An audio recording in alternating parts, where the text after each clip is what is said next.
Group 4 2024 forest card, forest watcher, tribal youth இவங்களுக்கான counselling லிஸ்ட்டை இப்போ டிஎன்பிஎஸ்சி ரிலீஸ் பண்ணியிருக்காங்க. கவுன்சிலிங் டேட்டு மே 12லேருந்து மே 16 வரைக்கும் சென்னையில் உள்ள டிஎன்பிஎஸ்சி ஆஃபீஸில் தான் கவுன்சிலிங் நடக்கும். செகண்ட் பாயிண்டில் 7 என்ன கொடுத்துருக்காங்க அப்படின்னா, ஃபாரஸ்ட் கார்டு கவுன்சிலிங்க்கு யார் யார் செலக்ட் ஆயிருக்காங்களோ அவங்க லிஸ்ட்டை கொடுத்துருக்காங்க.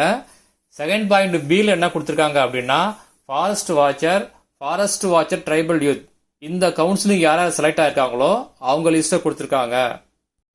தேர்டு பாயிண்ட் என்ன கொடுத்துருக்காங்க அப்படின்னா, இந்த கவுன்சிலிங்க்கு நாட் கன்சிடர், அதாவது forest card, forest watcher tribal youth இவங்க வந்து நாட் கன்சிடர் அப்படின்னு சொல்லி சில பேர் லிஸ்ட் கொடுத்துருக்காங்க. ஏன் கொடுத்துருக்காங்க அப்படின்னா, அவங்க பிசிக்கல் ஸ்டாண்டர்ட் டெஸ்ட்லையும் எண்டூரன்ஸ் டெஸ்ட் நாட் குவாலிஃபைடு, அதனால இவங்க நாட் கன்சிடர் சொல்லி அந்த ஒரு லிஸ்ட் கொடுத்துருக்காங்க. நாலாவது ஒரு லிஸ்ட் கொடுத்துருக்காங்க. அது என்ன லிஸ்ட் அப்படின்னா, பிசிக்கல் ஸ்டாண்டர்ட் டெஸ்ட்லையும் எண்டூரன்ஸ் டெஸ்ட்லையும் அவங்க குவாலிஃபைடு ஆயிட்டாங்க, but not reach the zone of consideration, அதாவது இவங்க அந்த ரேஷியோல எக்ஸ்ட்ரா வந்து இவங்க அப்லோட் பண்ணியிருக்காங்க, அதனால not consider for the zone அப்படின்னு சொல்லி கொடுத்துருக்காங்க. இந்த கவுன்சிலிங் யாராவது செலக்ட் ஆயிருக்கீங்களோ அவங்களுக்கு இன்டிமேஷன் கொடுத்துருப்பாங்க. எஸ்எம்எஸ் மெயில் மூலமா உங்களுக்கு இண்டிவிஜுவலா இன்டிமேஷன் கொடுத்துருப்பாங்க. இன்னும் கவுன்சிலிங் மெமோ ரிலீஸ் ஆகல, ரிலீஸ் ஆன பிறகு அந்த வீடியோ அப்டேட் பண்றேன்.